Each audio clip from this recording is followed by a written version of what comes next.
Preparation जो है वो अच्छे से चल रही होगी। तो इस टाइम आप लोगों के मन में एक ही चीज़ है, और ये वो टाइम चल रहा है जब आप लोगों को एग्जाम सर पे आ जाते हैं। जैसे बोलते हैं ना कि अब तो पेपर सर पर आ गए हैं और अब हम लोगों को पढ़ना पड़ेगा। जो बच्चे पढ़ते नहीं भी होंगे वो भी अब पढ़ना स्टार्ट कर देंगे। क्यों? क्योंकि पेपर सर के ऊपर आ गए हैं भाई, अब आप लोगों को पढ़ना ही है। तो बहुत सारे स्टूडेंट ऐसे होंगे जो अब जागे होंगे कि हाँ मैम अब हमें पढ़ाई करनी है, और अब तो हम सीरियस हैं, और अभी हमें जो है वो पढ़ने की ज़रूरत भी है। क्योंकि नहीं पढ़ा तो घर वाले तो अलग सुनाएंगे, रिश्तेदार अलग सुनाएंगे, और जो हमारे फ्रेंड्स होंगे उनके सामने बेइज्जती अलग हो जाएगी। तो एटलीस्ट पास तो ज़रूर होना है, और पासिंग मार्क्स तो लेकर आने ही हैं। साथ साथ एक एम और बनाया करो कि हमें एक डिसेंट परसेंटेज लेकर आनी है, ठीक है। अगर आप लोग 50% लेकर आते हो, 55% लेकर आते हो, क्या परसेंटेज है वो? कुछ भी नहीं। अभी आपके कोई घर पे छुट्टियां पड़ेंगी जून में, नानी के यहाँ जाओगे सब लोग, अपने अपने मामा लोग होंगे, उनके बच्चे होंगे, आपके कजन होंगे, वो क्या बोलेंगे? रिजल्ट आ गया। हाँ, क्योंकि जून तक रिजल्ट सबका आ जाता है, तो सब लोग मोस्टली अपने नानी, दादी, चाचा, चाची के घर पे ही होते हो। तो वहाँ पर क्या होता है, रिजल्ट का टाइम जब आता है तो धड़कनें इतनी ज़्यादा बढ़ती हैं। रिजल्ट कैसा आया?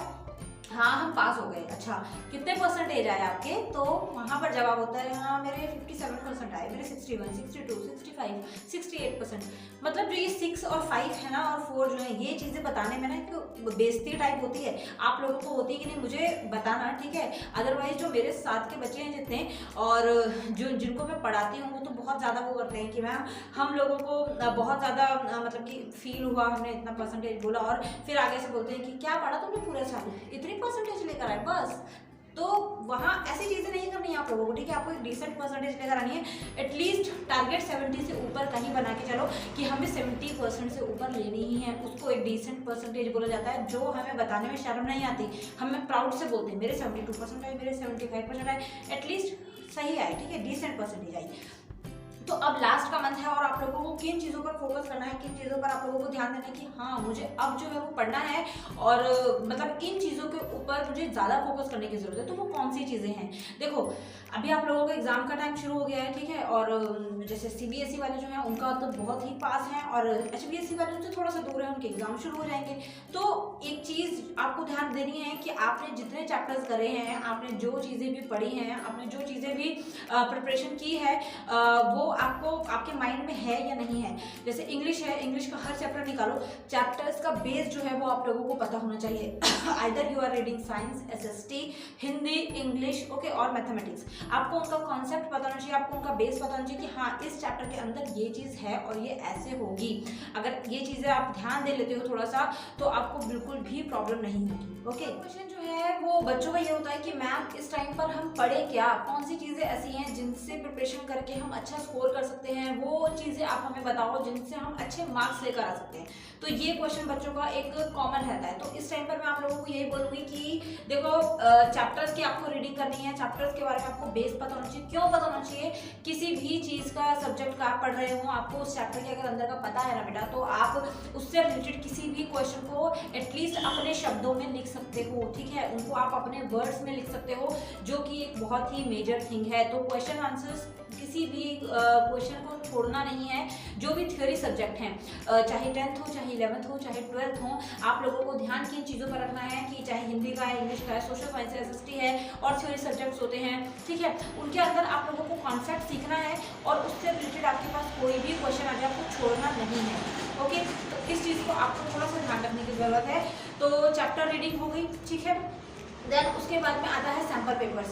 जो भी साइट पर, जैसे CBSE वाले जो है वो CBSE की ऑफिशियल साइट होगी, HBSE वाले HBSE की ऑफिशियल साइट होगी, वहाँ पर जाकर आपके जो भी सैम्पल पेपर्स हैं उनको सॉर्ट आउट करिए, उनको सॉल्व कीजिए, उन क्वेश्चंस को रटिए जो क्वेश्चंस वहाँ पर करवा रखे हैं, ठीक है। बहुत सारे बच्चे ये कहते हैं कि मैम जैसे 11th वाले बोल रहे हैं कि मैम साइट पर 2022 के बैच के हमारे पास सैम्पल पेपर नहीं आए।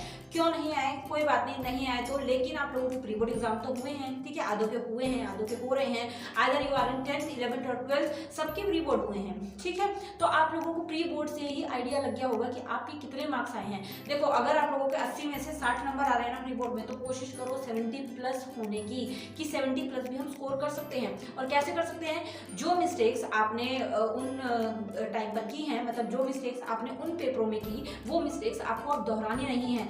तो ध्यान से ध्यान से आपको उन चीज़ों के ऊपर फोकस करना है, जो मिस्टेक्स, जो गलतियां आपने दोहरानी अब नहीं करनी है, मतलब जो आपने प्री बोर्ड में मिस्टेक्स की हैं वो आपको अब नहीं करनी है। आपको इन चीज़ों के ऊपर थोड़ा सा ध्यान देने की जरूरत है, सैम्पल पेपर्स करने की जरूरत है, ठीक है। क्वेश्चंस कोई भी आए आपको बना के लिखना आना चाहिए, इतना आपको कॉन्सेप्ट हर चैप्टर का पता होना चाहिए।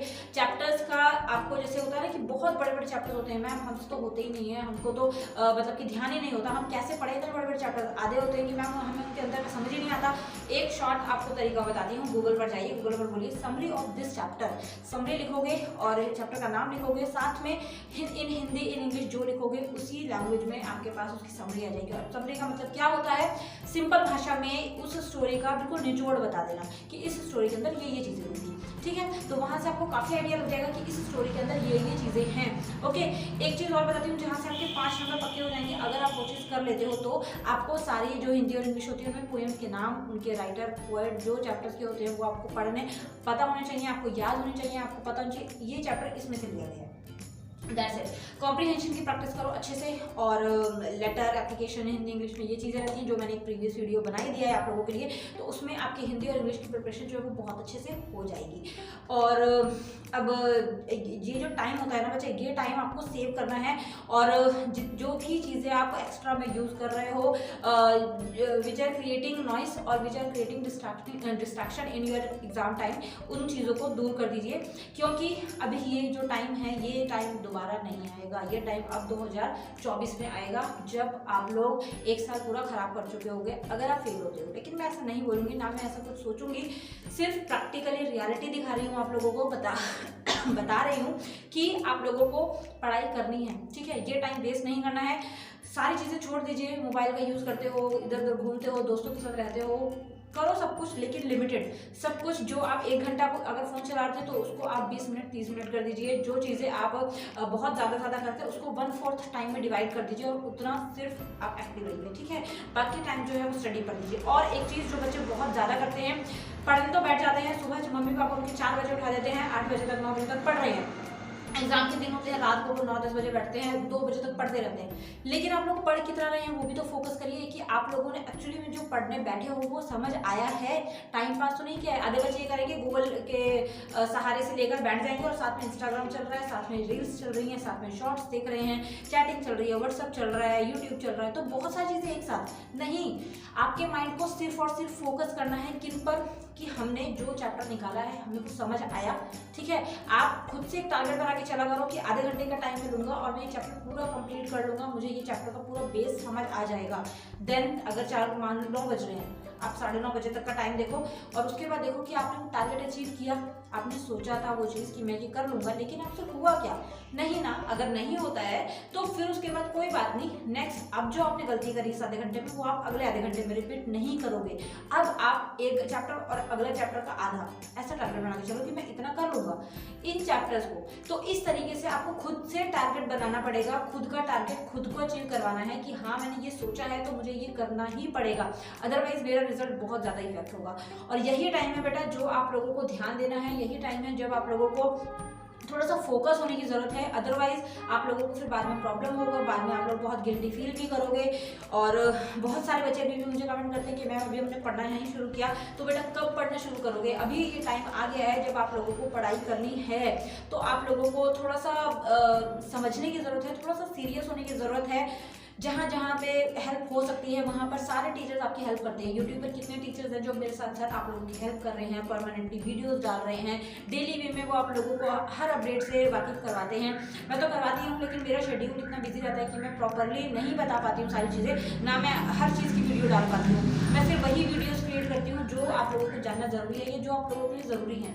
जैसे HPSC कोई अपडेट होती है वो मोस्टली क्या होता है कि और दूसरे चैनल्स डाल देते हैं, तो मैं उन पर ज़्यादा फोकस नहीं करती हूँ। मैं आपको सिर्फ स्टडी पर फोकस करवाने की कोशिश करती हूँ कि आपको जिन चीज़ों में बच्चा कंफ्यूज हो रहा है, जिन चीज़ों में बच्चा टेंशन ले रहा है, जिन चीज़ों से स्टूडेंट्स जो हैं वो अफवाहें सुन सुन के पागल हो रहे हैं, स्टडी पर ध्यान नहीं दे रहे हैं, उन चीज़ों को सिर्फ क्लियर करवाती हूँ।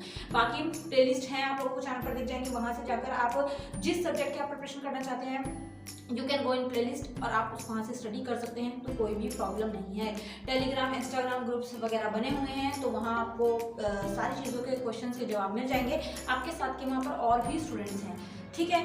तो वहाँ से आप लोगों को जवाब जो है वो मिल जाएंगे और डिस्क्रिप्शन में लिंक है, वहाँ से जाके आप ज्वाइन कर सकते हैं। बाकी कमेंट बॉक्स भी है तो कमेंट कीजिए, आप लोगों को अगर लगता है कि हाँ मैम ये क्वेश्चन हमें पूछना चाहिए तो वो पूछिए, ठीक है। और एक छोटी सी चीज़ जो मैं आप लोगों को अपना एक्सपीरियंस के साथ बोलूँगी कि जो बच्चे जो नॉलेज होती है ना वो कभी भी मरती नहीं है, ठीक है। आप कुछ भी पढ़ोगे वो आपके साथ हमेशा रहेगा। और नॉलेज एक ऐसी चीज़ है जो जितने भी पैसे वेस्ट कर लो खरीदी नहीं जा सकती है, ठीक है। जैसे होता है ना फीलिंग्स, इमोशंस, ये खरीदे नहीं जाते हैं, ये खुद से बनते हैं। रिस्पेक्ट होती है और जो हम किसी के साथ इमेज क्रिएट करते हैं वो चीज़ें खरीदी नहीं जाती, वो चीज़ें ऑटोमेटिकली बनती हैं। अब मेरे साथ आपका रिलेशन कैसा है, आपका बॉन्डिंग मेरे साथ कैसी है, अगर मेरी जगह कोई और आके पढ़ाएगा तो आपके मन में वो इमेज जल्दी से नहीं बनेगी जो मेरे लिए है आपके मन में इमेज, है ना। तो इसी तरीके से होती है, ये चीज़ें टाइम टू टाइम बनती हैं, मेहनत से बनती हैं। और एक जो टाइम पीरियड होता है जैसे जैसे गुजरता है वैसे वैसे ये चीज़ें क्रिएट होती हैं। ऐसे ही नॉलेज जो है वो आपको कोई कितने भी पैसे देते हैं, अगर आपको कोई बोलेगा कि आपको 90% DMC में लिखवानी है, वो आप पैसे दे के लिखवा लोगे, कोई फर्क नहीं पड़ता। लेकिन आपको 90% वाली नॉलेज है वो मैटर करता है ना। अगर आपको नॉलेज नहीं है तो आज के टाइम में सब कुछ बेकार है, चीटिंग करके पास हो जाओ, अच्छी परसेंटेज लेकर आ जाओ। लेकिन अगर आपको नॉलेज नहीं है तो आप अभी जीरो हो, इस चीज़ का ध्यान रखो। जो कि आने वाला जो टाइम है ना आप लोगों की जनरेशन का और नेक्स्ट जनरेशन, वहाँ पर नॉलेज देखी जाएगी, स्किल्स देखी जाएंगी, आपकी कम्युनिकेशन स्किल्स देखी जाएंगी। अगर आपको बोलने का तरीका पता है, अगर आप लोगों को बात करने का तरीका पता है, अगर आप लोगों के पास नॉलेज है कि हाँ ये चीज़ें ऐसी होती हैं, आपको प्रैक्टिकली पता है, तो ही आप लोग अपने गोल्स अचीव कर सकते हैं। परसेंटेज और डिग्री में जो मार्क्स लिखे होते हैं उनकी आज के टाइम में कोई भी वैल्यू नहीं है, ठीक है। तो नॉलेज मैटर करती है। चीटिंग वगैरह जो बच्चे सोचते हैं ना उनके लिए थोड़ी सी मैंने छोटी सी स्पीच दी, आई होप आपको समझ आई होगी। वैसे तो आधे से ज़्यादा बोर हो गए, है ना, कोई बात नहीं। नेक्स्ट वीडियो में जल्दी मिलेंगे और जो जो चीज़ें बोली उनको समझिएगा, अच्छे बच्चों की तरह पढ़ाई कीजिएगा, बिल्कुल भी टाइम को वेस्ट नहीं करना है। ये जो 2 महीने हैं मार्च तक, इसमें अच्छे से पढ़ लो, अच्छी परसेंटेज लायक पेपर दे दो। उसके बाद अप्रैल में हम थोड़ी मस्ती मजाक करेंगे और थोड़ा चैनल पर गपशप करेंगे और थोड़े से लाइव सेशन भी लूँगी मैं, ठीक है ना। तो थोड़ा 1 महीने इंजॉय भी रहेगा चैनल पर, तो टेंशन लेने की बात नहीं है। लेकिन अभी पढ़ना है, अभी सीरियस हो जाओ, ओके। जैसे कि मैंने ऑफलाइन वाले बच्चों को भी बोला आपने कि पेपर दे लो, उसके बाद चिल करो, 1 महीने तक आराम से मौज मस्ती रहेगी। तो भाई ऑनलाइन वाले भी स्टूडेंट मेरे बराबर ही हैं जो ऑफलाइन वाले हैं, ठीक है। तो ऑफलाइन ऑनलाइन दोनों सेम सेम है। आप लोग अपनी पढ़ाई पे ध्यान रखो, ठीक है बेटा, ओके। नेक्स्ट वीडियो में जल्दी मिलूंगी। Thank you so much, bye bye. अपना ख्याल रखो। ठंड जा रही है धीरे धीरे, मैंने भी 1 शर्ट पहनी आज और 2 ही टी-शर्ट में काम चल रहा है, अदरवाइज बहुत मोटे मोटे कपड़े पहनती हूँ मैं। तो फिर भी ध्यान रखो, ठंड है भी सुबह और शाम की, ठीक है। पेपरों में बीमार नहीं पड़ना है, पढ़ाई पर फोकस रखो। कुछ ना समझ आए कभी भी किसी भी टाइम टेलीग्राम पर, इंस्टाग्राम पर मैसेज करो। अगर आपको क्वेश्चन जरूरी होगा, जेन्युइन होगा और सही होगा ना, तो मैं आप लोगों को रिप्लाई जरूर दूंगी, ठीक है। अदरवाइज टाइम पास करोगे तो क्वेश्चन का जवाब नहीं मिलेगा। नेक्स्ट वीडियो में मिलते हैं, बाय बाय।